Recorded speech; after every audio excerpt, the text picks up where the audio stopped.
Donc, mon nom est David Sénéchal et j'ai accepté avec plusieurs collègues de présenter ce qu'on pourrait qualifier de première mini-série de l'IQ. OK? Et contrairement à Netflix, c'est gratuit, vous n'avez pas besoin de pirater ou quoi que ce soit. Et c'est entièrement canadien, disons, et sherbrookeois, en fait. Donc, une série de 5 présentations pour souligner le centenaire de la mécanique quantique. Donc, je vais faire la première et la deuxième. Donc, la première, c'est une espèce de, on pourrait dire un prequel, pour employer un anglicisme. Donc, c'est tout ce qui est prélude à 1925. La deuxième présentation que je vais faire la semaine prochaine, donc c'est tous les mercredis à 11 heures, ça va être sur des articles produits par le groupe de Göttingen, notamment Heisenberg, Born et Jordan, en 1925. Donc, c'est ces articles-là qui font que c'est le centenaire cette année. La semaine d'après, donc la troisième semaine, Lucas et Martin vont faire une présentation sur Schrödinger, donc l'article de Schrödinger de 1926, d'accord? Et ensuite, il y aura une contribution de Claude Bourbonnais, qui va nous parler de Dirac. Dirac a contribué aussi en 1925 et de manière importante aussi en 1928 avec la théorie du positron et tout. Et enfin, Baptiste va nous parler de Schrödinger encore et de ses animaux domestiques préférés à la fin. Donc, ça va clore la série. Donc, nécessairement, ce premier épisode ici est très préparatoire. Et donc, je vais commencer par le paradigme classique, disons, et je vais faire un petit bout de chemin avec Planck, Einstein, Bohr, et ainsi de suite. Donc, je vais commencer, au commencement était Newton, pourrait-on dire, par expliquer l'état de la physique en 1900. On peut dire que cette aube de la physique quantique se déroule de 1900 à 1925. Donc, c'est très historique, ce que je vais présenter ici. Parfois, il y a des trucs techniques qui vont apparaître. Je vais mettre un panneau d'avertissement à ce moment-là. Donc, Newton, donc, le paradigme classique, c'est le triomphe de Newton. Newton est le plus grand physicien de tous les temps, du moins en 1900, c'est ce qu'on pensait, certainement. Et on pourrait affirmer que ce paradigme classique est constitué de l'idée suivante, c'est que l'univers est formé de particules. Ces particules interagissent entre elles via des forces et les forces déterminent le mouvement des particules. Donc, il suffirait, et ça c'est une citation de Newton dans ses Principia 1687, traduction française un peu plus tard, mais qui dit la chose suivante. Il serait à désirer que les autres phénomènes que nous présente la nature, autres que le mouvement des planètes, on s'entend, puissent se dériver aussi heureusement des principes mécaniques, car plusieurs raisons me portent à soupçonner qu'ils dépendent tous de quelques forces dont les causes sont inconnues, et par lesquelles les particules des corps sont poussées les unes vers les autres et s'unissent en forme régulière, ou sont repoussées et se fuient mutuellement. Et c'est l'ignorance où l'on a été jusqu'ici de ces forces qui a empêché les philosophes de tenter l'explication de la nature avec succès. Ce qu'il raconte là, c'est les principes sont corrects, d'accord? Le paradigme est correct. Tout ce qui nous manque, c'est la connaissance des forces. Si on connaissait les forces microscopiques, etc., il n'y aurait aucun problème. On pourrait tout calculer et on expliquerait tout, d'accord? Donc ça, c'est le paradigme newtonien, qui s'allie à un déterminisme absolu, pourrait-on dire, qui est résumé par cette parabole qu'on appelle le démon de Laplace. Donc ça, c'est Laplace ici, qui a affirmé en 1825 une intelligence qui, pour un instant donné, connaîtrait toutes les forces dont la nature est animée et la situation respective des êtres qui la composent, particules, c'est-à-dire, si d'ailleurs elle était assez vaste pour soumettre ces données à l'analyse, embrasserait dans la même formule les mouvements des plus grands corps de l'univers et ceux du plus léger atome. Rien ne serait incertain pour elle et l'avenir, comme le passé, serait présent à ses yeux. Donc c'est une formulation un peu longue de ce qu'on appelle le déterminisme classique. Autrement dit, si on connaît l'état d'un système, donc la notion d'état ici est implicite, c'est-à-dire si on connaît du point de vue classique toutes les vitesses et toutes les positions de toutes les particules de l'univers, on pourrait en principe déterminer le passé comme l'avenir. Hein. Et une manifestation de ça, évidemment, pas dans cet extrême-là, c'est la découverte de la planète Neptune au 19e siècle, vers 1846, qui a été faite grâce à des calculs par Leverrier notamment, des perturbations de la planète Uranus par Neptune et qui a permis de découvrir où se situait une planète hypothétique à l'extérieur de l'orbite d'Uranus. Et donc, cette découverte, souvent, on la met en exergue, en exemple, comme étant le triomphe de la physique classique, en quelque sorte. Bon. Donc ça, c'est l'univers newtonien, appelons-le comme ça.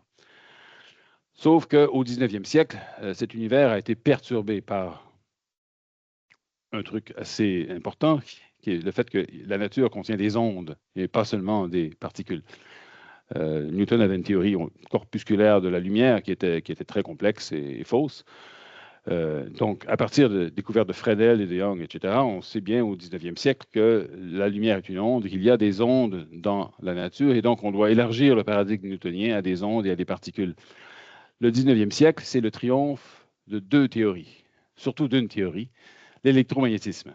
Donc, c'est à ce moment-là que tous les phénomènes électriques ont été du moins formulés correctement par Maxwell.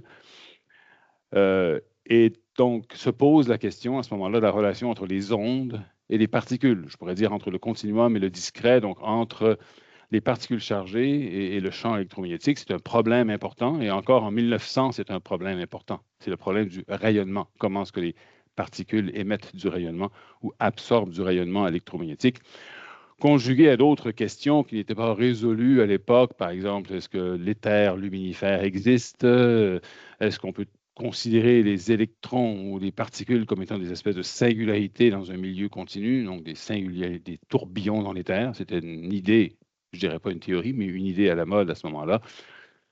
Des gens comme donc Lorentz avaient une théorie de l'électron qui se combinait à la relativité, etc., où on essaie de résoudre ces questions du rayonnement. Est-ce que l'électromagnétisme est à l'origine de la masse, par exemple? Est-ce que la masse de l'électron est d'origine électromagnétique? Ce sont toutes des questions qui ont été en vogue autour de 1900. J'ai mis les portraits ici de Fresnel, de Maxwell et de Hertz. Hertz, parce que, bien sûr, Hertz a découvert en pratique les ondes électromagnétiques autres que la lumière, bien sûr, et donc a contribué grandement à l'essor de la théorie électromagnétique. L'autre truc majeur au 19e siècle, à part l'électromagnétisme, c'est la thermodynamique. Donc, gérer la complexité, comme je l'ai appelé, c'est la thermodynamique et c'est son explication, on pourrait dire, en termes du paradigme newtonien, c'est-à-dire la mécanique statistique. Et encore une fois, la notion d'état physique, donc d'état dynamique, est importante ici parce qu'en mécanique statistique, on doit dénombrer des états et ça a une importance énorme quand vient la physique quantique plus tard.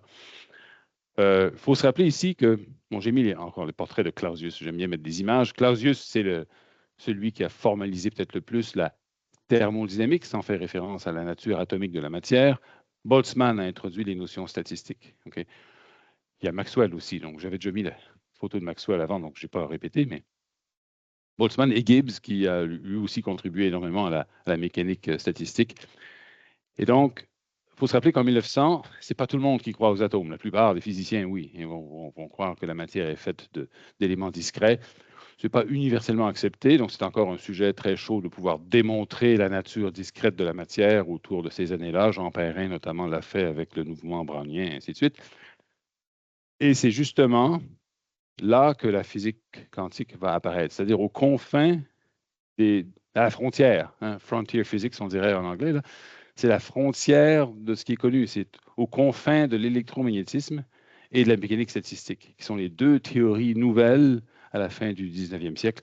C'est au mélange de ces deux-là que va apparaître la physique quantique. Pardonnez-moi. Donc, je peux citer ici un discours, je ne citerai pas, mais il y a un discours célèbre, une conférence, une présentation que Lord Kelvin a donnée en 1900. 1900, c'est l'année charnière. Il a fait une présentation devant la Royal Institution à Londres, qui est une espèce d'institution de vulgarisation de la science, où les grands scientifiques donnaient des conférences pour le grand public. Et sa présentation s'appelait 19th Century Clouds over the Dynamical Theory of Heat and Light. Dynamical Theory, théorie dynamique, ici veut dire mécanique statistique, autrement dit le fait que la chaleur soit une manifestation de la mécanique, quoi. Bon, alors ces deux nuages sont les suivants. Donc, l'incapacité de l'expérience de Michelson et Morley à détecter l'éther, est-ce que l'éther existe ou non? Donc, ça va donner naissance, bien sûr, à la relativité. Et l'autre nuage, c'est l'incapacité de la physique théorique à comprendre la distribution d'énergie lumineuse produite par un corps chauffé. Autrement dit, le problème du corps noir, qui était un problème majeur de physique statistique et d'électromag, on pourrait dire, en 1900. Donc, Lord Kelvin, première anecdote. Évidemment, c'est William Thomson, son nom. Il est devenu Lord Kelvin parce que la reine Victoria l'a anobli, parce qu'il a rendu des services à la télégraphie et il a permis à une ligne télégraphique de s'installer entre Londres et New York, et donc au système financier de fonctionner admirablement comme il fonctionne aujourd'hui, n'est-ce pas? Kelvin, c'est le nom d'une rivière à Glasgow. C'est une rivière qui se jette dans la Clyde, dans la ville de Glasgow. Et c'est pour ça qu'il vient de Glasgow, donc il a été nommé Lord Kelvin. Et incidemment, Kelvin en gaélique écossais, ça s'écrit comme ça en rouge. Là. Le BH, ça se prononce comme un V, CH, etc. Donc, soyez reconnaissants à tous ceux qui font la physique des basses températures qu'on ait adopté l'orthographe anglaise de Kelvin et non l'orthographe gaélique. Sinon, vous auriez... Bon, enfin, on aurait trouvé sans doute un autre symbole, mais imaginez écrire ça tout le temps. Bon, voilà. Donc, on commence par Max Planck. Planck, c'est un grand spécialiste de la thermodynamique. Si vous voulez, on peut aller chercher sur Internet gratuitement son petit livre, son manuel de thermo. Je suis allé voir ça hier, donc, qui a écrit, je pense, vers 1897-98, avant qu'il devienne célèbre. Donc, c'est un grand spécialiste de la thermo. Il a été formé à Munich, je pense. Donc, son mentor principal s'appelait Philippe von Joly, donc un prof respectable de l'époque, qui avait affirmé, à Planck, c'est selon Planck, en 1878, vous donnez l'état d'esprit de l'époque, la physique est une science hautement développée, presque arrivée à maturité. Et grâce à la découverte du principe de la conservation de l'énergie, elle prendra bientôt sa forme définitive et stable. Okay? Donc, autrement dit, il n'y a rien à voir, faites autre chose, probablement qu'on arrive à la fin de la physique parce qu'il n'y a plus rien à découvrir. Ça arrive souvent, ce genre de discours. Bon, Planck, donc spécialiste de la thermo, en 1889, il prend la chaire, enfin, il succède à Gustav Kirchhoff à Berlin comme professeur. Il a reçu le prix Nobel en 1918. Anecdote personnelle, c'est quelqu'un dont la vie est marquée par la tragédie. Il y a eu 4 enfants. Les 4 enfants sont morts avant lui. Et je le dis simplement par curiosité, mais son fils aîné, est mort à la bataille de Verdun en 1916, pendant la guerre. Sa première fille est décédée en couche, comme c'était souvent le cas à l'époque. Sa deuxième fille a épousé le veuf de la première et est morte en couche aussi. Quant à son dernier fils, il a participé au complot contre Hitler en 1944 et il a été exécuté, arrêté par les nazis et exécuté, donc avant que Planck est mort en 1947. D'accord? Donc, il a vu tout ça dans sa vie. Et finalement, il a été honoré du fait que l'institution de recherche allemande, qui était très importante, le Kaiser Wilhelm Institut, donc en 1948, a été renommé le Max Planck Institut. Donc, c'est quelqu'un qui est très important dans l'histoire de la science allemande. Donc, qu'est-ce qu'il a fait? Bon, il est connu surtout pour avoir proposé une solution au problème du corps noir. Qu'est-ce que le problème du corps noir? Supposons qu'on a une enceinte, donc on pourrait dire un contenant métallique, disons, qui est à une certaine température. Évidemment, les atomes de la paroi vont émettre des ondes électromagnétiques à cause de leur température, ils vont en absorber, etc. Ce qui fait qu'à l'intérieur, il va y avoir une certaine distribution d'ondes électromagnétiques qu'on pourrait qualifier par une fonction que j'appelle ρ ici, d'accord? Donc, cet objet-là ici. Okay? Qu'est-ce que ρ? ρ est une fonction de la fréquence nu et de la température. Et c'est l'énergie lumineuse par unité de volume qui est contenue entre des fréquences nu et nu plus des nu. Donc, c'est une énergie par unité de volume et de fréquence, dirait-on. Parfois, on la note U nu au lieu de ρ. Bon, bref, c'est la quantité ici qu'il faut essayer de comprendre. C'est une distribution en fonction de la fréquence. Et ce que j'ai montré à gauche, c'est la distribution typique. Évidemment, c'est des courbes que j'ai tracées juste avant hier, qui suivent non seulement la réalité, c'est-à-dire ce qui a été mesuré. Évidemment, à l'époque, on avait des mesures plus ou moins précises. Ça s'est raffiné avec le temps et c'est assez difficile, en fait, de faire ces mesures-là parce qu'on a plusieurs plages de fréquences différentes. Il faut détecter ou mesurer des ondes électromagnétiques dans des plages différentes du spectre. Et donc, ça ne se fait pas avec le même appareil. Donc, c'est assez complexe, en fait. Et donc, ce qu'on voit ici, c'est ρ en fonction de nu pour 3 températures différentes. J'ai indiqué avec les barres verticales ce qui correspond à la lumière rouge, jaune et bleue. Donc, ça vous donne une idée où est le spectre visible là-dessus en fonction de la température. Attention, parfois on présente des courbes équivalentes en fonction de la longueur d'onde. Ici, c'est une densité en fonction de la fréquence et non pas de la longueur d'onde. Donc, les maximums ne sont pas exactement au même endroit selon qu'on regarde ça en fonction de la longueur d'onde et de la fréquence. Bon, alors, quel est le problème? Alors, j'ai indiqué en pointillé noir ce qu'on appelle la loi de Rayleigh-Jeans, qui est issue de la mécanique classique ou d'une interprétation, d'une application simple de la mécanique statistique que je vais présenter ici. La loi de Rayleigh-Jeans, vous avez Rayleigh, encore une fois, c'est William Strutt, c'est son vrai nom. Les Anglais ont cette habitude d'appeler les gens par un autre nom que leur vrai nom quand ils ont eu du succès, comme s'ils devaient se cacher de leur nom d'origine, mais enfin, Lord Rayleigh, William Strutt et James Jeans. L'idée est très simple. Bon, donc, on considère encore une fois les modes de vibration électromagnétique dans une cavité. Si vous vous souvenez un petit peu, alors donc là, ici, je fais attention, c'est peut-être pas tout le monde qui est au courant ici, mais lorsqu'on veut compter des modes, normalement, on met le système qui nous intéresse dans une boîte et on regarde les ondes possibles et on compte les ondes, d'accord? Ça revient essentiellement à faire une somme sur des vecteurs d'ondes possibles et mathématiquement, on peut convertir une somme sur des vecteurs d'ondes divisé par le volume, parce que c'est le nombre d'états par unité de volume, on peut convertir ça en une intégrale sur les vecteurs d'onde en suivant la recette qui est indiquée ici. D'accord? Donc, je convertis ça comme ceci. J'ai un facteur 2 devant à cause de la polarisation. La lumière est faite de 2 polarisations différentes, donc ça multiplie par 2 tous les états possibles. Et à la fin, si je convertis cette intégrale que j'ai sur les vecteurs d'onde, je la convertis en intégrale sur les fréquences nues, ben, j'obtiens ça ici. OK? Ce qui veut dire que par intervalle de fréquence nue, j'ai ici un certain nombre de modes. Attends, j'ai perdu ma... Ouais, voilà, donc j'ai ça ici. Ça, c'est le nombre de modes par unité de fréquence et unité de volume, que le mode de rayonnement. Donc, c'est 8π fréquence au carré divisé par c cube. C'est un facteur cinématique assez simple qu'on peut facilement comprendre.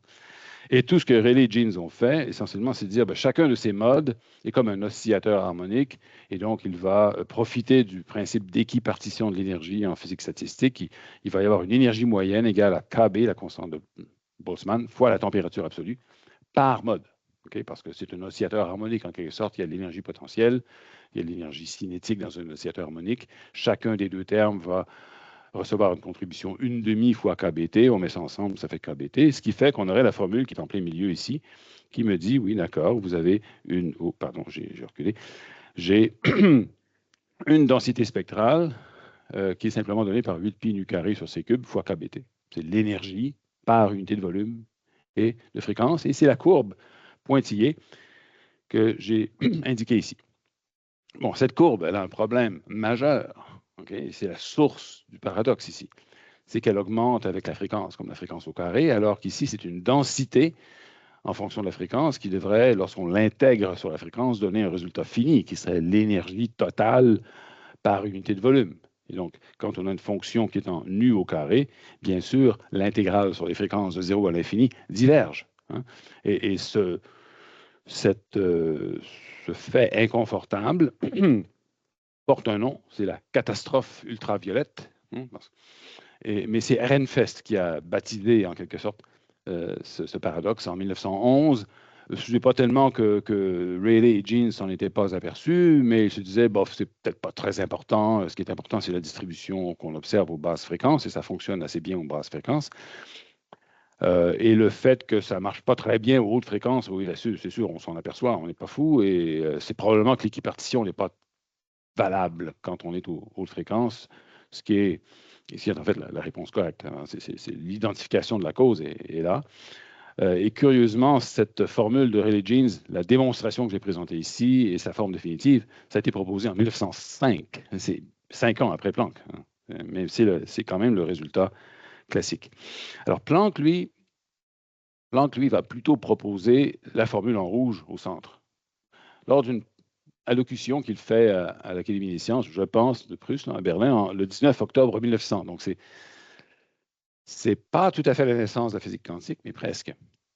Parce que cette formule, qui est correcte, il l'a obtenue de manière un peu empirique, en quelque sorte. Donc, il avait des données et il s'est rendu compte que, oui, cette formule est la formule correcte aux basses fréquences. Si on développe en puissance de fréquence, on obtient la loi nu au carré à basse fréquence. Elle a une forme, comme en haut à droite ici, qui était sur des arguments thermodynamiques prédits par Wien, qui est un peu senior, un des mentors aussi de Planck. Et donc, il propose cette forme pour la distribution sans en avoir une preuve. D'accord? C'est une formule empirique, essentiellement. Mais, j'imagine, pris de remords, le 14 décembre de la même année, donc 14 décembre 1900, il fait une autre présentation où il justifie cette formule, théoriquement maintenant, okay, basée sur les hypothèses suivantes. Donc, un argument de mécanique statistique. D'accord?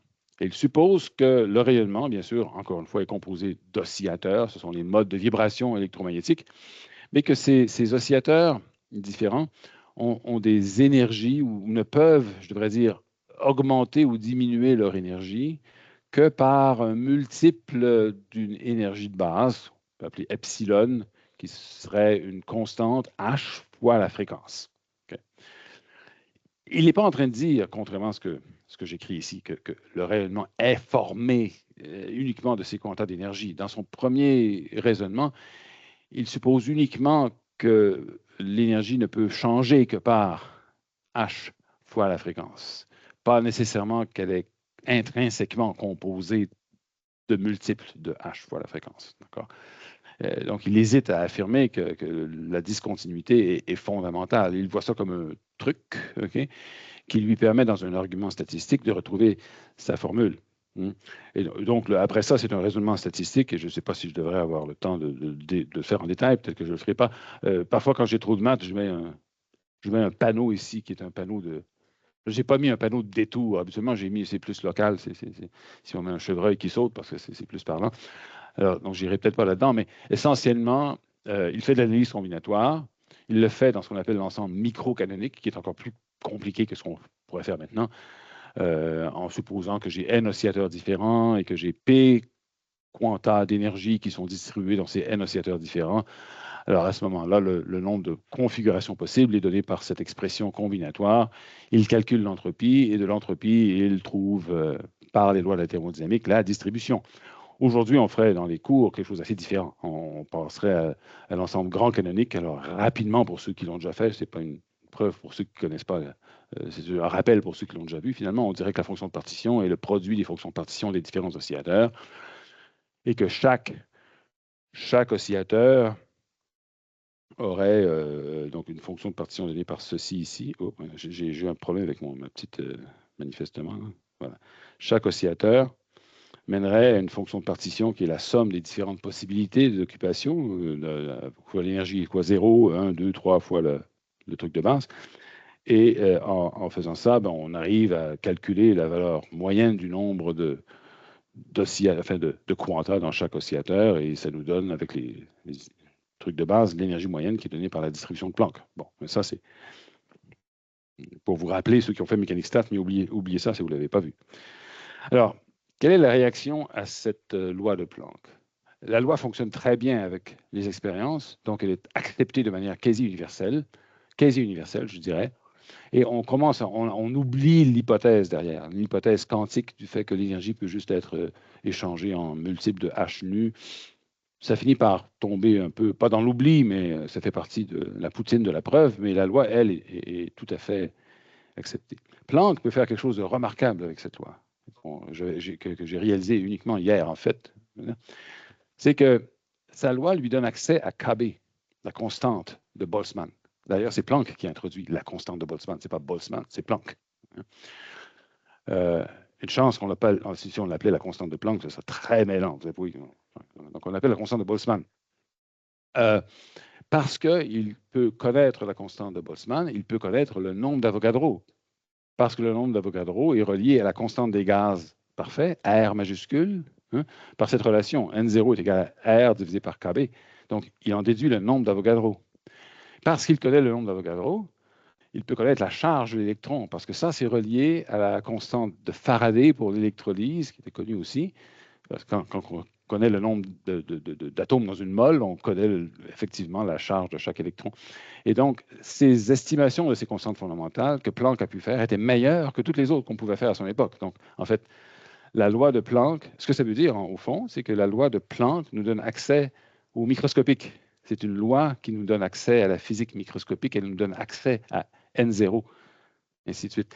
Ce qui est assez difficile en général et à l'époque. Donc, c'est remarquable. Mais par contre, pour ce qui est de l'hypothèse des quanta, même Lorentz, jusqu'en 1908, un célèbre congrès à Rome, il ne voulait pas y croire. Il disait, non, ça, il croyait que probablement que c'est juste une question d'expérience, c'est pas encore assez précis, puis que Rayleigh Jeans est correct, etc. Il a fallu vraiment que les Allemands, Lorentz était néerlandais, que les Allemands de la conférence le convainquent. Oui, effectivement, non, il n'y a aucune discussion. La loi de Planck, elle est correcte. Et donc, ce qui ressort de ça, c'est le mystère des quanta. C'est-à-dire pourquoi est-ce que l'énergie serait quantifiée. D'accord? Et c'est là-dessus qu'on va travailler de plus en plus. Vous avez ici un graphique qui a été fait par Kuhn, le même Kuhn qui a fait l'historien des sciences, là, célèbre pour son histoire de révolution scientifique, qui nous donne, à partir de 1905 jusqu'à 1914, le nombre, à chaque année, le nombre d'auteurs qui vont publier sur la théorie des quantums, enfin, sur tout ce qui a un rapport plus ou moins éloigné avec H. Okay? Et c'est très modeste, hein, de 1905 à 1910. Et il dit, avant 1905, il y a un auteur, c'est Planck. Okay? Donc, ça prend du temps à décoller. Et à partir de 1910-1911, là, il y a le premier congrès Solvay en 1911, où le thème du congrès, c'est la théorie des quantums. Là, ça devient de plus en plus important, plus populaire. On a une soixantaine d'auteurs en 1914 qui publient dans l'année sur ça. Okay? Donc, c'est le sujet de l'heure. Bon, alors, quelle est la suite? Deuxième épisode. Donc, ça, c'est la... Alors, il y a une pause commerciale, normalement, dans une mini-série, je ne sais pas. Donc, au retour de la pause commerciale, on parle de l'effet photoélectrique. L'effet photoélectrique, bon, vous savez ce que c'est? On envoie de la lumière sur une plaque métallique dans un tube évacué, bien sûr. Il y a des électrons qui sont émis. On peut les collecter et mesurer le courant en fonction de la fréquence de la lumière, de l'intensité de la lumière, et ainsi de suite. L'effet photoélectrique a été découvert par Heinrich Hertz. Mais la plus grande contribution, la plus importante à l'effet photoélectrique, c'est Philippe Lenard, qui l'a fait en 1902, je crois. Il a démontré expérimentalement que l'énergie des électrons éjectés par la lumière ne dépend que de la fréquence des rayons incidents et non pas de l'intensité de l'illumination. Un truc capital. Plus tard, Millikan, le même Millikan qui a mesuré la charge de l'électron avec l'expérience de la goutte d'huile, a fait des expériences plus précises. Donc, on parle de 1914-1916. Ici, on est en avance. Hein. Le photocourant est proportionnel à l'intensité de l'illumination. Donc, plus on envoie de lumière, oui, plus le courant d'électrons est important. Mais l'énergie des électrons individuellement ne dépend que de la fréquence. Alors, curieusement, Philippe Lenard, okay, c'est quelqu'un, c'est l'ennemi juré d'Einstein. C'est quelqu'un qui, plus tard, a fondé le mouvement dans les années 20 même, et surtout dans les années 30, qu'on appelle Deutsche Physik, qui est un mouvement qui essentiellement dit, bon, la physique allemande, hein, c'est la seule vraie physique, et ce n'est pas la physique juive, donc la relativité, c'est mauvais, la physique quantique, c'est mauvais, ainsi de suite. Il faut se concentrer sur des trucs de base traditionnelle, thermodynamique, ainsi de suite. C'est un mouvement qui n'a jamais eu beaucoup de traction. On en parle parfois en disant, oui, les nazis étaient... mais parmi la communauté scientifique allemande, c'était très marginal, mais le chef de file de ça, c'était Philippe Lenard. Ouais. L'autre, c'était Stark, l'effet Stark. Bon. Donc, gardons ça en tête. C'est un peu ironique que celui qui a essentiellement pu expliquer ce phénomène, c'est Einstein. Et donc, tout à fait l'inverse de ce que Lénard préconisait. Il était juif, il a été l'auteur de la relativité et un très grand contributeur la physique quantique. Mais essentiellement, Einstein va dire, oui, vous connaissez l'explication, la lumière s'est émise et absorbée par paquets d'énergie h nu. Donc, ce n'est pas uniquement une fonction de l'interaction entre les oscillateurs du champ électromagnétique et les atomes dans la paroi de l'expérience du corps noir. C'est plus que ça.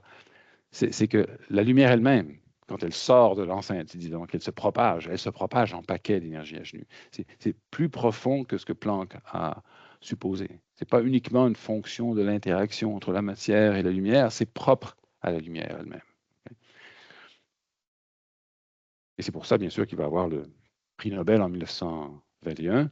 Mais évidemment, on ne parle pas de photons à ce moment-là. Le mot photon, curieusement, il apparaît progressivement dans des contextes un peu différents, mais il est vraiment accepté uniquement en 1926, proposé par un chimiste en plus. Alors, on ne parle pas trop. Voilà. Donc ça, c'est l'article d'Einstein. Okay? Un point de vue heuristique sur l'émission et la transformation de la lumière, Annales de physique. Annalen de physique, qui était le journal le plus important à l'époque, en 1905.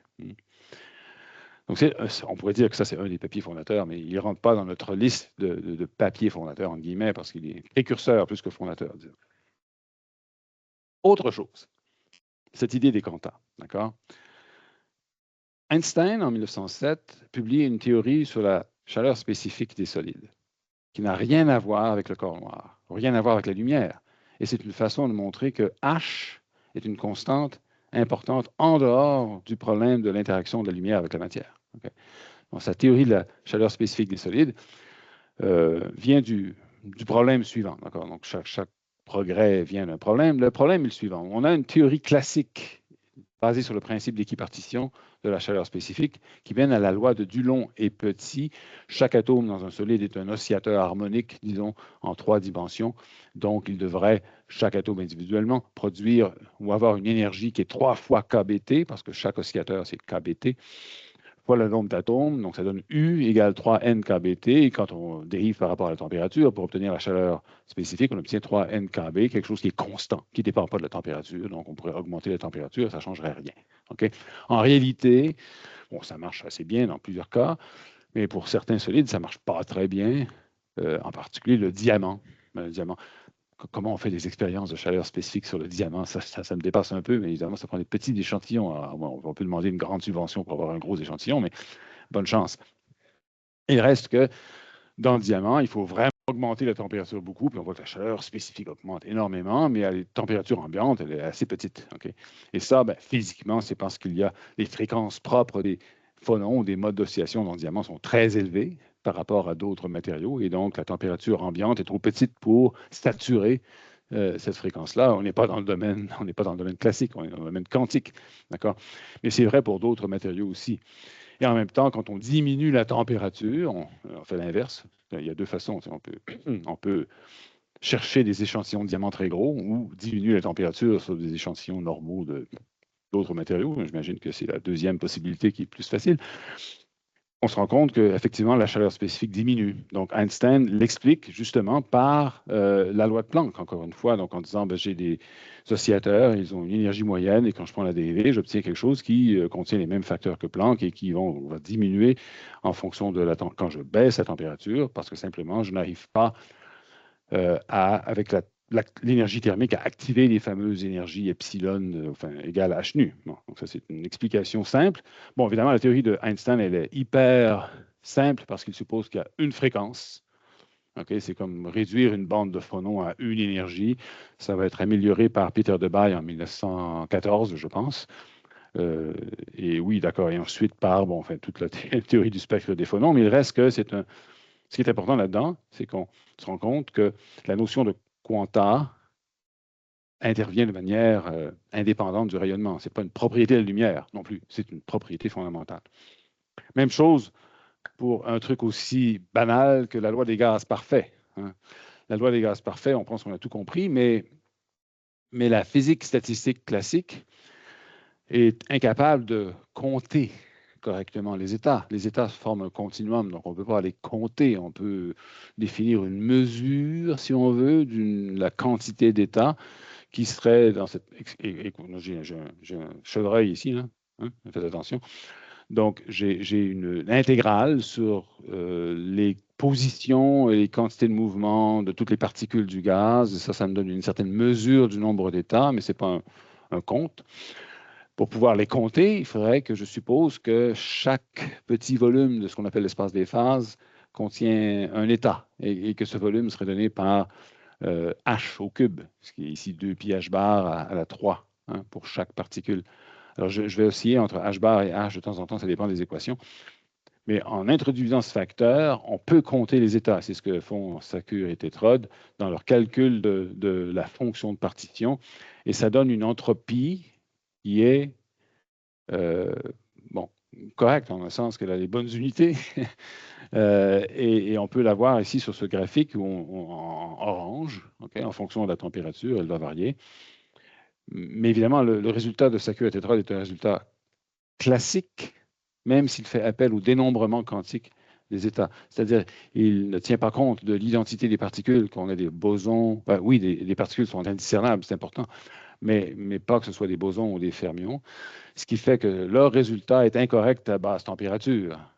On le voit ici, j'ai les graphiques pour la statistique de Bose et de Fermi en vert et en bleu, et ce n'est pas la même chose. Il faudrait que ça te donne un nombre fini, en fait, 0 pour l'entropie quand on atteint la température nulle, ce que ne donne pas la formule de Sackur-Tétrode. Mais elle introduit à haute température la trace de H, n'est-ce pas? Donc, H existe. Sinon, ce résultat-là serait impossible. Bon, ici, on change de registre. On s'en va dans la théorie de l'atome. Donc, on quitte le corps noir et on s'aventure dans ce qui va vraiment être le terrain de jeu de la physique quantique au début, c'est-à-dire la théorie atomique. Et c'est pour comprendre la structure des atomes que la mécanique quantique va être inventée. Donc, c'est bien de comprendre ce truc-là. Donc, les modèles naïfs de l'atome. Vous connaissez bien sûr le plum pudding, c'est ce modèle de Thomson qui a été introduit en 2 temps par Thomson, justement, en 1897 et en 1904.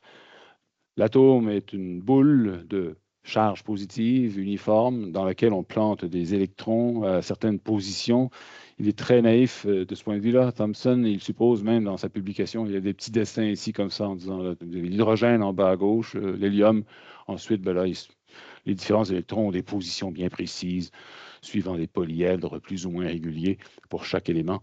C'est pas tout à fait ce qu'on pourrait appeler une théorie dynamique de l'atome, n'est-ce pas?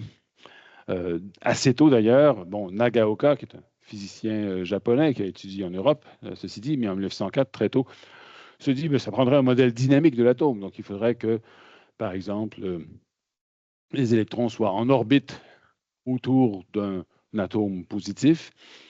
Il ne suppose pas que l'atome est nucléaire, donc il suppose que l'atome est encore assez grand, mais que les électrons vont être un peu comme les anneaux de Saturne. Et Maxwell a fait des travaux sur les anneaux de Saturne. Maxwell n'a pas fait que de l'électromag et de la physique stat, il a fait de l'astronomie en plus.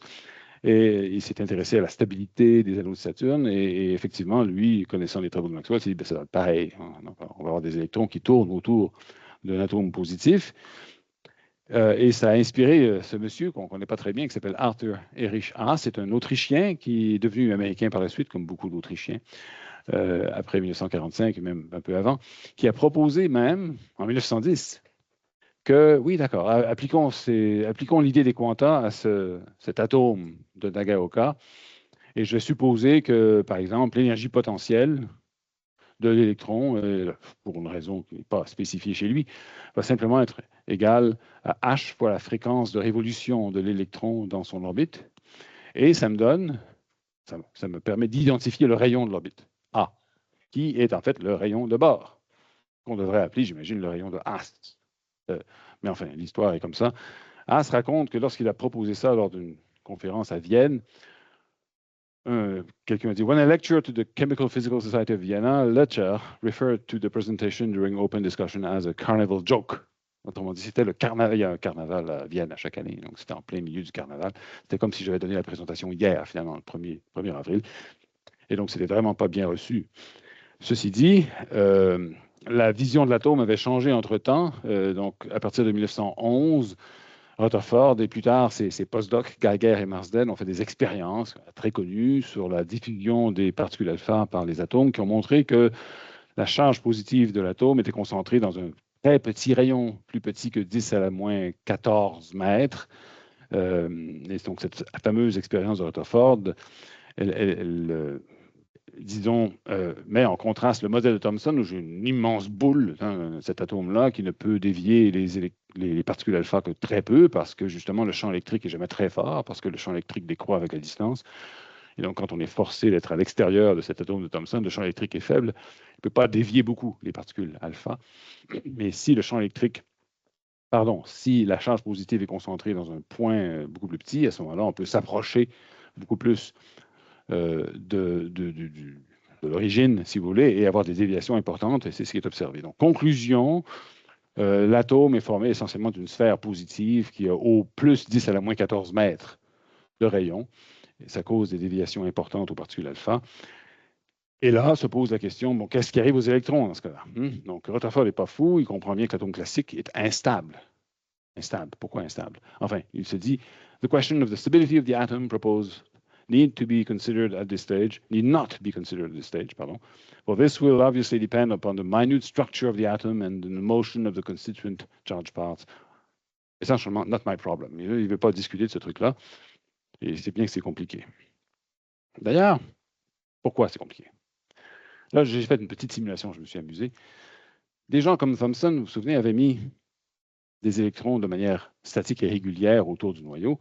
Et on pourrait se dire, ben, par exemple, si j'ai un atome d'hélium, je pourrais mettre un noyau de charge 2 plus 2 au centre, c'est la boule noire, et 2 électrons, rouge et bleu, autour, et rouler une simulation classique, entièrement classique, ici, avec je les ai posés de manière symétrique. Alors, on a les 2 électrons qui vont chacun, en fait, suivre une orbite approximativement circulaire, mais qui tient compte des forces mutuelles des électrons et pas uniquement de la force entre le noyau et l'électron. Hein. Donc, ça semble tout à fait correct. Évidemment, on n'avait pas Python, Matplotlib et les ordinateurs en 1910, d'accord? Ça, c'est un problème de base. Donc, les gens s'imaginaient qu'en fait, peut-être qu'en adoptant une configuration stable comme celle-là, enfin, bon, ça pourrait marcher. Okay? Le problème, vous avez vu l'autre, hein? Je vais répéter ça, excusez-moi, j'ai vraiment un problème de... Donc, si je passe ça ici, oui, voilà. La différence entre droite et gauche, c'est que j'ai changé par 10-4 la vitesse de l'un des 2 électrons. 10-4, c'est minuscule, c'est une petite perturbation. Okay? Et ce qui se produit, c'est que finalement, ça cause une différence entre les 2 trajectoires et il y a un des 2 électrons qui va expulser l'autre. Okay? Ce n'est pas encore fait, mais ça s'en vient. Et donc là, l'autre revient. Il va se faire pousser par son partenaire là. Okay? Oups, il se fait pousser, puis là, il est éjecté ad vitam aeternam. Celui qui reste là, bon. Bref, classiquement, l'atome est instable et pas uniquement à cause du rayonnement. Souvent, on dit l'atome est instable, l'atome classique est instable à cause du rayonnement. Oui, mais pas uniquement. C'est que le mouvement serait chaotique et interdirait à l'atome d'avoir des propriétés permanentes qui sont les mêmes en fonction de Z des nombres atomiques. Donc c'est là qu'intervient Bohr. Mais avant Bohr, il y a un autre type, j'ai appris encore une fois récemment, on apprend plein de choses quand on prépare ces présentations-là. Il s'appelle Nicholson et c'est un astronome. En 1912, il a participé à un congrès. Alors, j'adore cette photo. C'est la seule photo qu'on a de Nicholson. Et vous allez me dire, mais qu'est-ce qu'ils font? Quand on regarde ça une seconde, on ne s'en rend pas compte. Mais quand on regarde un peu plus longtemps, on dit, mais qu'est-ce que c'est que ce truc? D'accord? C'est une fausse voiture. OK? C'est un faux cheval. OK? C'est comme une foire. Et ça a été prise cette photo lors d'un congrès d'astronomes, des gens très sérieux. Et il y avait, vous connaissez, comme le congrès de la PS cette année, il y avait un kiosque avec des petits chiens. On pouvait aller flatter les petits chiens. C'est pareil. Donc, dans ce congrès de 1910, on pouvait aller se faire prendre en photo avec une fausse automobile et un faux cheval. Et il y en a même qui doivent embarquer sur le faux cheval et tout le monde est content, fait un beau sourire. Et voilà, c'est le souvenir du congrès. C'est bizarre. Mais enfin, bref, vous avez Nicholson ici, j'ai pointé la flèche. La seule autre personne que je connais là-dedans, c'est le passager ici, qui s'appelle Karl Schwarzschild, qui est très connu parce qu'il a évidemment été le premier à résoudre les équations d'Einstein en relativité générale pour la métrique d'un objet central, symétrie sphérique, etc., le trou noir, si vous voulez. Bon, bref, Schwarzschild est très connu. Nicholson l'est moins. Mais ce que Nicholson a fait, c'est il connaissait bien sûr le spectre solaire assez bien. Il s'est dit que Oui, il a travaillé à l'inverse de Bohr. Autrement dit, il est parti du spectre. Il s'est dit, mon Dieu, si j'ai effectivement des électrons en orbite autour d'un noyau central, ben, il va peut-être avoir des petites perturbations, peut-être qu'il va avoir comment dire, une petite oscillation par rapport au plan de l'orbite. Ça veut dire que l'orbite est inclinée finalement. Et il se met à réfléchir sur quelle devrait être la condition qui me permet de reproduire les transitions entre états énergétiques dans la série de Balmer. C'est le même raisonnement que Bohr essentiellement. Et il trouve la règle, que le moment cinétique de l'orbite est un multiple entier de h sur 2π. Et Bohr l'a cité. Hein. C'est pas comme si Bohr avait fait ça indépendamment. Hein. Bohr a fait un an après et tout à fait au courant. Donc, il faut donner le crédit à ceux qui ont, disons, inspiré d'autres. Et donc, Bohr n'était pas dans un environnement isolé. Et c'est là qu'il arrive en 1913. Non, premièrement, Bohr, alors, la physique quantique doit son existence à la bière. Parce que Carlsberg, la meilleure bière du monde, apparemment, je ne bois pas de bière, mais enfin, Carlsberg, c'est une compagnie danoise qui a créé un fonds et une bourse Carlsberg qui a permis à Bohr de faire un postdoc hein, au Cavendish Lab, donc à Cambridge, 1911-1912, dans le groupe de Thomson. Okay? Donc, il a interagi avec J.J. Thomson, Bragg, et ainsi de suite. Et Thomson a dit, il y a un type assez bien à Manchester qui s'appelle Rutherford, il faudrait qu'il fasse un tour là-bas. Donc, il est allé à Manchester, il a travaillé avec Rutherford aussi. Après ça, il est retourné à Copenhague, il est devenu Privatdocent. Vous savez ce que c'est qu'un Privatdocent? C'est un chargé de cours, en quelque sorte. C'est le premier stade dans les universités d'Europe centrale, disons surtout en Allemagne, là. Ça c'est au Danemark, mais enfin, en Allemagne, où on commence par être Privatdocent, ce qui veut dire littéralement qu'on est payé par les étudiants. Je ne sais pas si c'est comme ça que ça fonctionne en pratique, mais c'est comme s'il fallait, autrement dit, sortir PayPal à chaque fois qu'on donne un cours et voilà, les étudiants paient, et pas professeur. Bon. Et donc, suite à ça, il est retourné à Manchester avec Rutherford entre 1914 et 1916. Donc, ensuite, professeur à Copenhague. Et on peut dire que, bon, Bohr à Copenhague, encore une fois grâce à Carlsberg, avec l'Institut qu'il a fondé, c'était le point de mire de la physique quantique. Hein. Donc, c'est extrêmement important. Et donc, il a publié cet article en 1913, qui est là, donc, On the Constitution of Atoms and Molecules. C'est quand même assez ambitieux comme titre, mais on trouve toujours. Ça ne date pas d'hier qu'on donne des titres hyperboliques à nos articles. On le fait encore aujourd'hui. Ça fait partie de l'éducation à la recherche. Il faut exagérer un petit peu. Donc, vous connaissez les idées de Bohr sans doute. L'électron est en orbite circulaire autour du noyau. Seules certaines orbites sont permises. Et la condition de quantification, c'est celle-là. Le moment cinétique est un nombre entier, un multiple entier de h sur 2π. De ça, il en déduit les orbites, c'est-à-dire le rayon de chacune des orbites possibles, l'énergie de chacune des orbites possibles, ça donne ça. OK? Donc, ça fait intervenir un entier n, h bar, bien sûr, la masse de l'électron. Et la question philosophique se pose. On sait que ces trucs-là sont instables classiquement. Le calcul est classique. Ces orbites sont instables classiquement. Normalement, l'électron devrait émettre du rayonnement à cause que c'est une charge accélérée et s'effondrer sur le noyau en un temps très court, de l'ordre de 10 à la moins 8 ou 10 à la moins 9 secondes.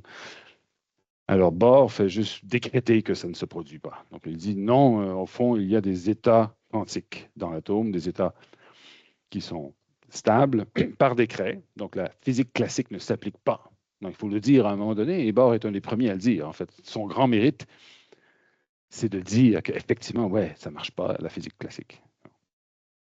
Et il peut expliquer la fameuse série, le spectre de Balmer, les raies visibles dans le spectre de l'hydrogène.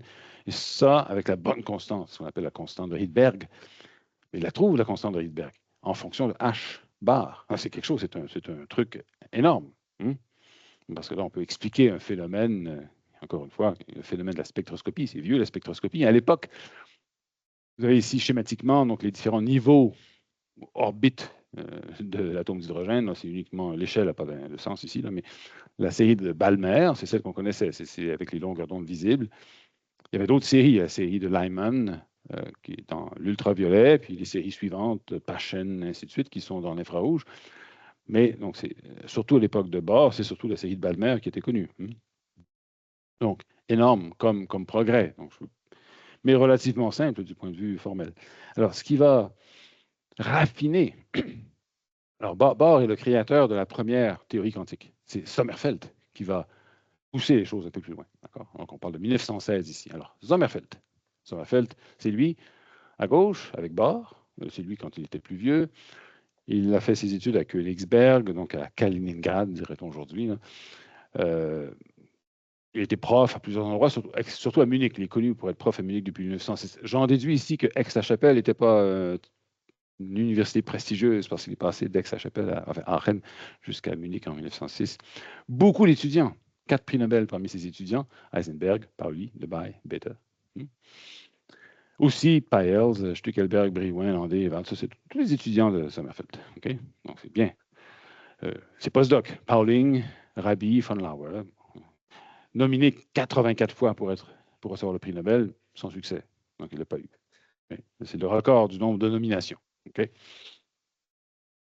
Sommerfeld est connu pour avoir écrit un livre énorme qui était le plus grand succès de cette époque-là en physique quantique, c'était ce livre-là. Donc, Structure atomique et spectrale, on pourrait traduire en français, donc Atombau und Spektrallinien, qui a été publié plusieurs fois. J'ai la première édition, et ainsi de suite. Jusqu'à la...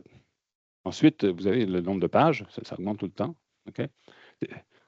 Il n'y a que le dictionnaire de Newspeak dans 1984, dont le nombre de pages diminue à chaque nouvelle édition. Ici, ça augmente tout le temps. D'accord. Et il se publie, en fait, le Wellenmechanischer Ergänzungsband. C'est le complément, le complément sur la mécanique ondulatoire qui est publié en 1929. Donc, le livre a encore une certaine pertinence dans les années 30. Alors, c'est quoi son truc? Alors là, gros, j'aurais dû mettre un orignal ici au lieu d'un chevreuil. Qu'est-ce qu'il fait? Il utilise l'artillerie lourde des astronomes, Sommerfeld, les variables action-angle, pour étudier le problème de Kepler, le problème d'un électron en orbite autour d'un noyau central positif.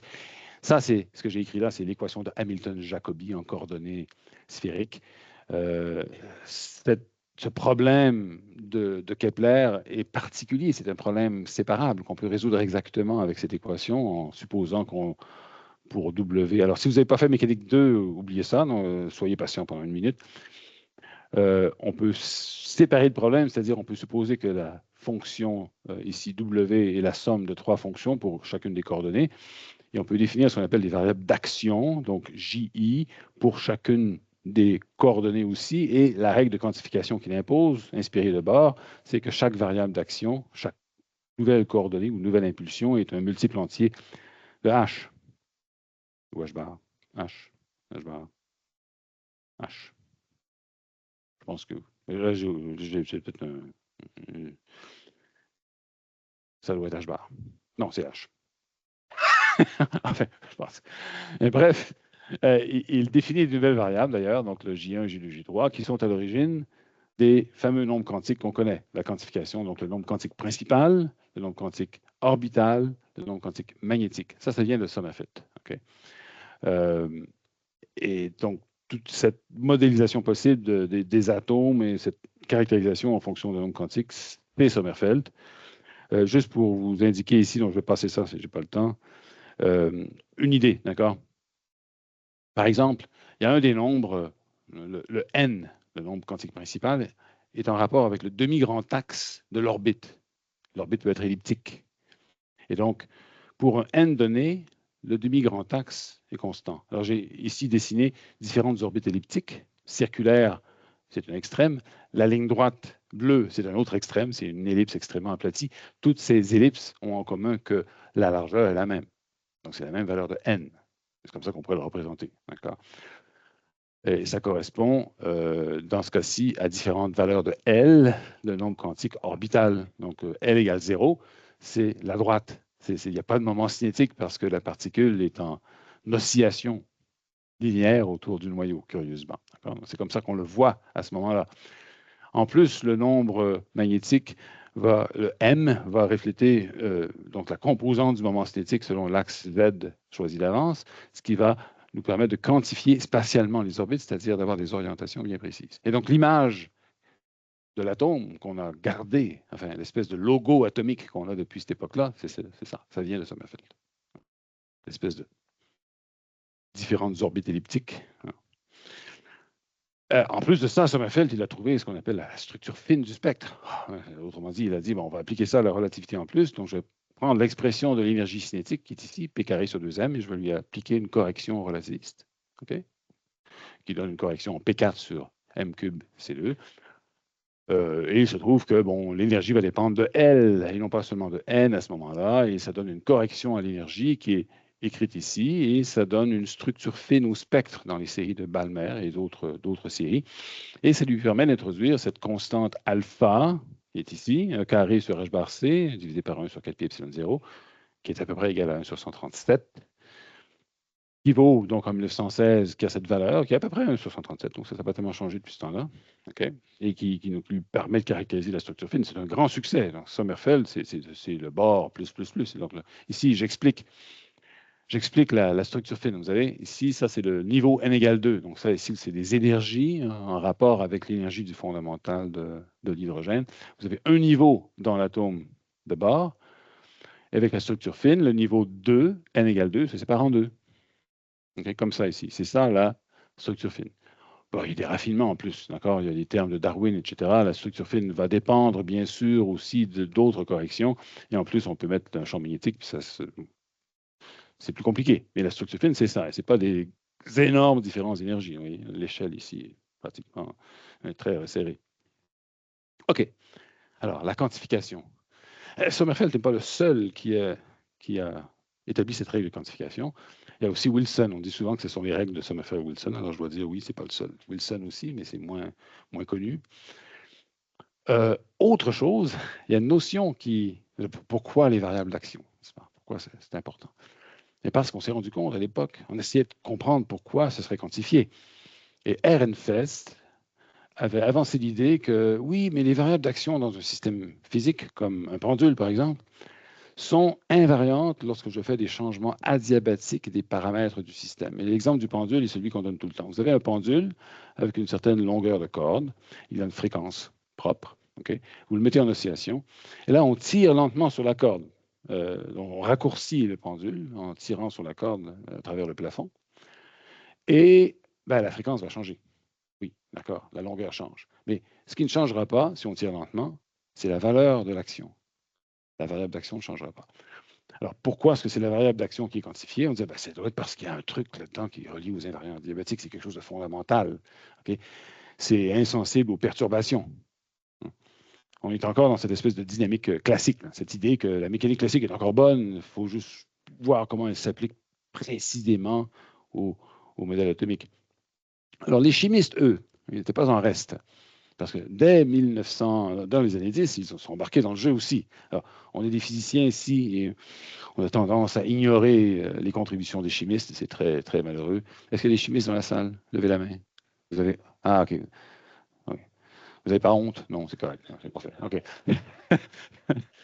Alors, les chimistes ont fait des trucs très importants, notamment donc Lewis. Lewis qui est, bon, on connaît Lewis si on a fait la chimie au cégep. Hein, on sait que Lewis, c'est celui qui a eu cette première théorie de la liaison chimique grâce donc, au père de Lewis.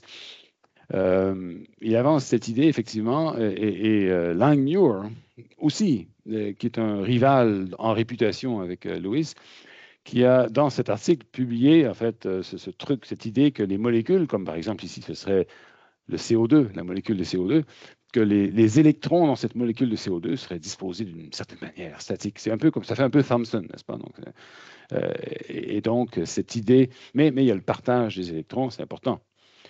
Et surtout, il s'intéressait à la structure des atomes à plusieurs électrons, qui est la grande difficulté ici. Donc, Bohr aussi s'est intéressé à ça. Okay. On n'a pas le temps ici, mais je vous raconterai l'histoire entre Lewis et Langmuir, qui est une histoire tragique. Je ne sais pas si les chimistes la connaissent. Peut-être pas. Bon, OK. Je la raconterai après en privé. Donc, Bohr essaie en 1922 d'expliquer les atomes à plusieurs électrons, mais ça ne fonctionne pas du tout. Sa théorie ne fonctionne pas. Il y a d'autres difficultés. Il y a l'effet Zeeman, par exemple. L'effet Zeeman, c'est quand on applique un champ magnétique à l'atome et les raies spectrales se divisent en sous-raies. Et il y a ce qu'on appelle l'effet Zeeman normal, qui est celui que Sommerfeld aurait prédit. Et il y a celui qu'on appelle anormal, qui est en fait beaucoup plus fréquent que l'effet normal, qui se produit dans l'atome d'hydrogène, par exemple. Et on n'arrive pas à comprendre le niveau se sépare en deux, par exemple, le niveau n égale 1, 2, pardon, se sépare en deux au lieu de 3, ainsi de suite. Et ça, bien sûr, on sait aujourd'hui que c'est à cause du spin. Le spin, qu'est-ce que c'est? Le spin, c'est un casse-tête. Pauli l'a introduit. Et c'est un casse-tête à plus d'un titre. Quand on veut expliquer les couches électroniques, on dit, ah, il va y avoir tant d'électrons dans la première couche. Si on n'a pas la notion de spin, ça ne fonctionne pas. N'est-ce pas? Ça prend 2 n carrés électrons pour un niveau n. Le 2 vient du spin. C'est Pauli qui tranche en 1924 en disant, bon, on va introduire ce truc-là. C'est une espèce de dualité particulière, impossible à décrire classiquement. Hein. Il n'y a pas de relation avec la rotation initialement. C'est juste un truc qui a deux valeurs. Okay? Et Landé, qui travaillait avec Pauli, dit, bah oui, mais peut-être que c'est une rotation intrinsèque. Ah, puis il en parle à Pauli, puis on dit, absurde. Pauli, non, ça n'a pas de sens, parce que si on calcule la vitesse de la petite boule, la vitesse de rotation à la surface de l'électron, étant donné ce qu'on connaît de la taille de l'électron, ce serait plus grand que la vitesse de la lumière, si ça tourne vraiment, donc ça n'a pas de sens. Okay. Ah, d'accord, donc le Pauli, à cause de ses commentaires négatifs, a privé Landé de la découverte du spin. C'est Uhlenbeck et Houtsmit, ou Houtsmit, je devrais dire si je prononce mon néerlandais correctement, Houtsmit, qui publie la même idée plus tard dans l'année, mais c'est eux qui sont les découvreurs du spin. C'est une complication supplémentaire. Pauli, pardon. Pauli, on va parler de Pauli quelques minutes. J'ai presque terminé, mais il n'y a pas de crainte, j'en ai pour 2 minutes. Pauli, acteur majeur, surtout dans sa critique, bien sûr, des idées que l'on véhiculait à cette époque-là. Né à Vienne en 1900, fait son doctorat avec Sommerfeld, 1921. Il a obtenu son doctorat en 1921, il est né en 1900. Ça va, l'écriture de la thèse? Comment ça? Oui, c'est bien. OK. Il a fait postdoc, si on veut, à Göttingen avec Born, ensuite à Copenhague avec Bohr. Il était prof à l'Université d'Hambourg à partir de 1923, 23 ans. Okay? Jusqu'en 1928. Et après ça, il était prof surtout à Zurich, il est suisse d'origine. C'est préférable d'être suisse à l'époque qu'être allemand dans certains. Enfin, ça dépend de qui sont tes grands-parents. Il est allé à Princeton pendant la guerre. Il a eu le prix Nobel à cause du principe de Pauli en 1945. Voilà. Mort assez jeune quand même en 1958, cancer du pancréas, dans la chambre numéro 137 de l'hôpital de la Croix-Rouge à Zurich. Il a dit à un de ses visiteurs, ah, t'as vu le numéro de chambre? Quand il venait le voir avant qu'il décède. Donc, synchronicité, dirait-on. Okay. Bon, c'est 137 encore une fois. Donc, Pauli, vraiment un acteur important. On va le voir dans la prochaine présentation, celle de la semaine prochaine, c'est-à-dire, il va intervenir. Quel est le problème avec ce qu'on vient de décrire, l'ancienne théorie quantique? Pourquoi est-ce que les gens pensaient que c'était un cul-de-sac? Tout le monde était très content des résultats de Sommerfeld en 1916, mais pourquoi les gens pensaient, au début des années 20, que c'était un cul-de-sac? Parce que les règles de Sommerfeld, les règles de quantification, ne s'appliquent qu'à un sous-ensemble très minuscule et très particulier de systèmes physiques, qu'on appelle les systèmes intégrables. Alors, encore une fois, j'ai mis mon chevreuil ici. Si vous n'avez pas fait mécanique 2, oubliez ça. En mécanique, d'accord? Un système est intégrable si j'ai, par exemple, n degrés de liberté. Donc, si j'ai n quantités indépendantes, que j'appelle AI, qui ont des crochets de Poisson mutuels nuls. On dirait en mécanique quantique qui commutent, n'est-ce pas? Dans le langage moderne de la mécanique quantique, ce serait avoir n quantités qui commutent mutuellement, elles sont indépendantes.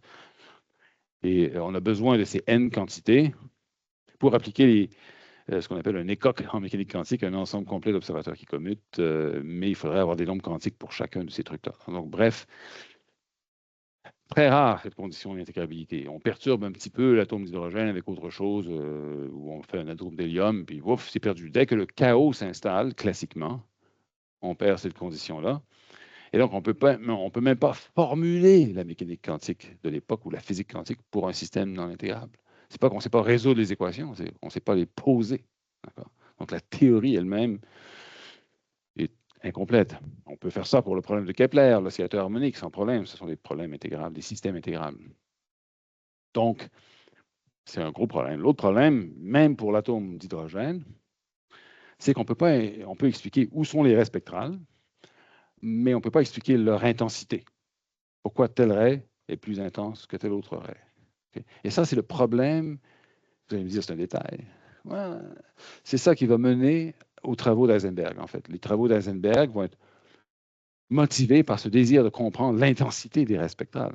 Et ça va être au fond la finalité de son premier article, le premier article fondateur de la semaine prochaine.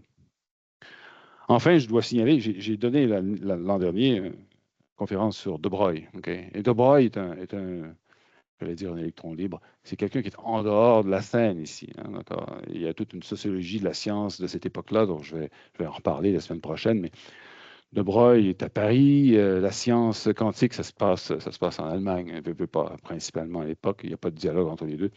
Et De Broglie a une formation tout à fait différente. Et il affirme donc dans sa thèse de 1924 que oui, cette hypothèse de dualité, pas de dualité, mais disons que chaque corpuscule est aussi associé à une onde de matière, avec une longueur d'onde qui est donnée par h divisé par la quantité de mouvement, et que le principe de Fermat pour ces ondes, c'est le principe de la moindre action. Donc, c'est vraiment une intuition extrêmement profonde, extrêmement importante, qui est essentiellement complètement ignorée par la gang, entre guillemets, de Göttingen, ou ces gens comme Heisenberg, Pauli, etc. Ils n'ont aucune importance. C'est Schrödinger qui va découvrir ça, qui va redécouvrir. C'est lui qui va en profiter. Hein, parfois, il faut penser à l'extérieur de la boîte. Et les gens de Göttingen et de la tradition Sommerfeld, etc., ils avaient une grosse boîte, mais ils ne pensaient pas à l'extérieur de la boîte. Et De Broglie était à l'extérieur de la boîte. Donc, forcément, il pensait à l'extérieur de la boîte. Et Schrödinger a regardé à l'extérieur de la boîte. Donc, ça va être le secret de son succès. Voilà, j'ai fini pour aujourd'hui. Donc, ça, c'est la fin du prélude. Vous êtes prêts pour la prochaine conférence si vous n'êtes pas désespéré de celle-ci. Okay, merci.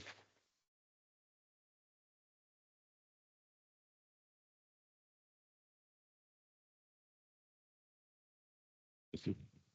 Merci beaucoup, David, pour cette superbe présentation. Je pense qu'il est tard un peu, mais ça vaut la peine de prendre quelques minutes pour les questions si vous en avez. Donc, n'hésitez pas.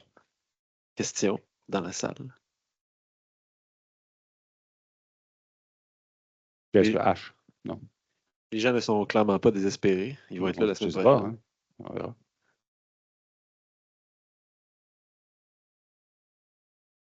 Ah! Ben, c'est que, donc, j'ai montré des illustrations de l'article de Langmuir sur la liaison chimique, au fond. C'est ça, la théorie de Lewis, c'est une théorie de la liaison chimique. Et on a donné beaucoup de crédit à Langmuir aussi, mais Langmuir a eu un prix Nobel de chimie pour la chimie des surfaces dans les années 20. Okay? Lewis n'a jamais eu de prix Nobel de chimie, alors que c'est un nom, c'est un peu comme ça va faire, c'est un peu bizarre. Hein. Lewis n'a jamais eu de prix Nobel. En 1946, Lewis s'est suicidé. Okay? Dans son laboratoire. Il a inhalé, je ne sais pas, du H2S, un truc comme ça. Hein. Quelque chose une erreur qu'un chimiste respectable n'aurait jamais faite. Donc, c'est manifestement un suicide. Et il s'est avéré plus tard que ce jour-là, il s'est suicidé en après-midi, ce jour-là, il avait dîné avec Langmuir. Okay? Il était revenu, selon les témoins, très attristé de son dîner. Langmuir était quelqu'un de très positif et, comment dire, je ne dirais pas trumpiste, non, c'est pas du tout ça, mais je suis très fier de lui-même, etc. Mais, Louis, c'était un peu plus, voilà. Donc, personnalité différente. Et apparemment, il a toujours eu ce regret de ne pas avoir eu le prix Nobel alors que Langmuir l'avait. Puis il était complètement déprimé après cette rencontre-là, selon les témoins. Puis pouf, voilà. Je ne veux pas accuser Langmuir de quoi que ce soit, mais je veux dire, il y a ce jeu-là. C'est tragique. Hein? On n'est pas au premier scientifique qui se suicide. Il y a eu Ehrenfest, il y a eu Boltzmann. Okay, donc, des tragédies, il y en a. Même de nos jours, il y en a. Donc, voilà. C'est ça mon histoire. J'en connais pas tellement plus. Parfait. Donc, merci beaucoup, David. Puis, Merci de votre à la attention. semaine prochaine.